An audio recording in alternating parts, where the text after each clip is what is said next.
Hello students, welcome to Get Set Learn Academy once again. इस video में हम लोग पढ़ने वाले हैं आईसीएसई क्लास 10th का केमिस्ट्री।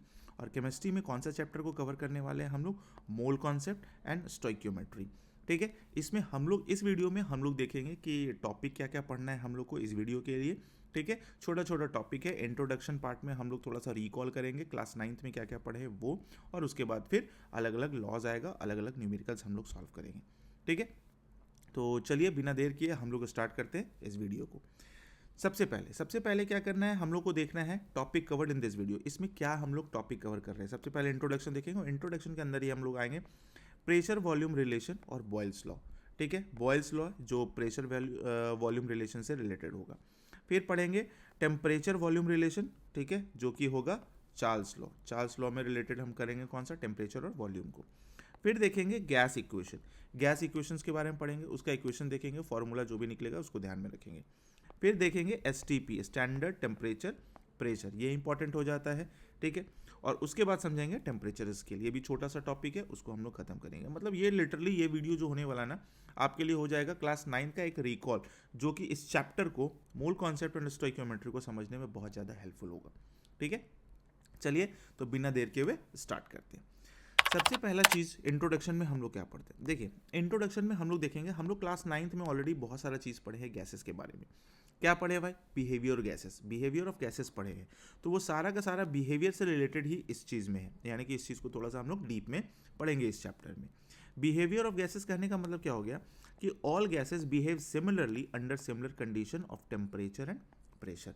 मतलब अगर टेम्परेचर और प्रेशर अगर सिमिलर कंडीशन में है तो सारा का सारा गैसेस क्या होता है ना, सिमिलरली, मतलब एक जैसा बिहेव करता है, एक जैसा बिहेव करता है, कोई अलग अलग नहीं। भले अलग अलग गैसेस हो सकता है लेकिन उन लोग का बिहेवियर कभी चेंज नहीं होता है। ठीक है, बशर्ते कि टेम्परेचर और प्रेशर सिमिलर होना चाहिए। इसी को हम लोग गैस लॉ बोलते हैं। और गैसेस लॉ में बहुत सारा चीज़ पढ़ते हैं। और गैसेस लॉ में रिलेट क्या करते हैं, क्या क्या रिलेटेड होता है वो होता है टेम्परेचर, वो होता है प्रेशर, वो होता है वॉल्यूम। मतलब टेम्परेचर, प्रेशर और वॉल्यूम से रिलेटेड होता है हमारा गैसेस लॉ। ठीक है, अब गैसेस लॉ बहुत सारा है, 2 लॉ ऑलरेडी हम लोग क्लास 9 में पढ़े, उसको हम लोग थोड़ा सा रिकॉल करके और फिर तीसरा लॉ जो है वो हम लोग देखेंगे। ठीक है, एक चीज़ इंपॉर्टेंट है, ध्यान में रखिएगा, changes in any one affect other too. मतलब एक टेम्परेचर है, प्रेशर है और वॉल्यूम है। टेम्परेचर, प्रेशर, वॉल्यूम में अगर कोई भी एक चीज़ इफेक्ट होता है तो दोनों पर कोई भी एक चीज़ को चेंज करते हैं तो दोनों पर इफेक्ट पड़ता है। उसके अलावा मान लो टेम्परेचर को कुछ चेंज कर रहे हैं तो इफेक्ट पड़ जाएगा हमारा प्रेशर और वॉल्यूम पर। अगर वॉल्यूम को चेंज कर रहे हैं तो टेम्परेचर प्रेशर पर। अगर प्रेशर को चेंज कर रहे हैं तो टेम्परेचर और वॉल्यूम पर। तो अल्टीमेटली वॉल्यूम ज़्यादा अफेक्टेड हो जाता है। ठीक है, चलिए अब आते हैं गैसेस लॉ में। सबसे पहले इंपॉर्टेंट जो होता है ना, that is Boyle's law. Boyle's law क्या बताया था? बॉयल्स लॉ ये बताया कि volume is inversely proportional to pressure. Volume जो होता है ना वो प्रेशर का इन्वर्सली प्रोपोर्शनल होता है जब मेरा टेम्परेचर कांस्टेंट होता है। ठीक है ना, यहाँ पर क्या कांस्टेंट रहेगा? टेम्परेचर कांस्टेंट रहेगा। तो सिंबॉलिकली हम लोग क्या लिखेंगे? V is inversely proportional to P, यानी कि 1/P हम लोग लिखते हैं। तो अगर इसको हम लोग पूरा का पूरा डेटा के फॉर्म में लिखना चाहें तो V1/V2 is equal to P2/P1। P2/P1 इसलिए लिख रहे हैं क्यों? क्योंकि यहाँ पर इन्वर्सली है और कांस्टेंट तो होता ही है, हम लोग लेट करके कंसिडर करके चलते हैं। तो K हमारा कांस्टेंट हो गया। नेक्स्ट लॉ है चार्ल्स लॉ। चार्ल्स लॉ क्या होता है भाई, क्या बताता है? वो बोलता है कि वॉल्यूम जो होगा ना वो डायरेक्टली प्रोपोर्शनल होगा टेम्परेचर पर, एब्सोल्यूट टेम्परेचर पर, जब प्रेशर कांस्टेंट रहेगा।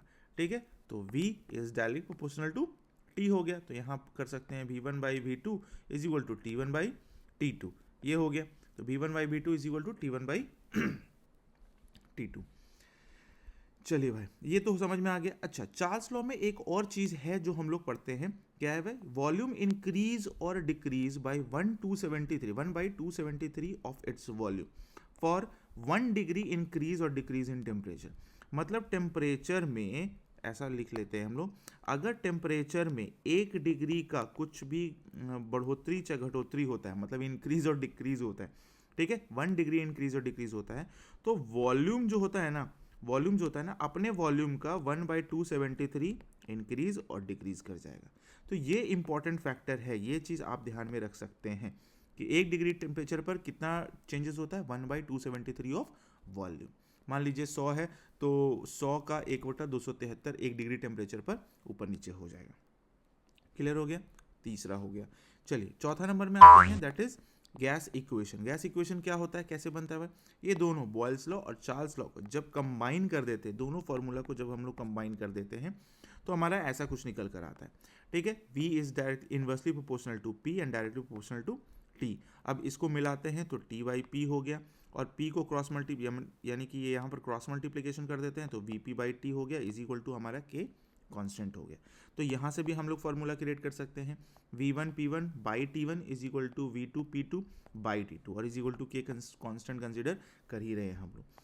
तो ये भी एक अच्छा इक्वेशन बन जाता है, इससे भी इक्वेशंस आते हैं, क्वेश्चन सॉल्व होते हैं, ठीक है। ध्यान में रखने वाली चीज़ है।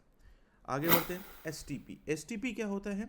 Volume changes very quickly when temperature and pressure changes. अब देखिए, अगर टेम्परेचर और प्रेशर को चेंज करते हैं तो वॉल्यूम जो है ना बहुत ही क्विकली चेंज होता है। तो हमेशा ना प्रॉब्लम हो जाता था, तो साइंटिस्ट लोगों को लगा कि नहीं भाई चलो एक स्टैंडर्ड वैल्यू तो लेकर चलना पड़ेगा जिसके बेसिस पर सारा कैलकुलेशंस हो, सारा रिसर्च हो। तो उन लोग को ज़रूरत लगा क्या, need to choose standard value. तो स्टैंडर्ड वैल्यू बनाया होगा, एक टेम्परेचर का बनाया और एक प्रेशर का बनाया। तो टेम्परेचर में रखा 0 डिग्री सेंटीग्रेड और 273 केल्विन, ये माइनस नहीं है, समझिएगा ये नहीं है, ठीक है। और प्रेशर में रखा 760 mm और 76 सेंटीमीटर ऑफ मर्करी।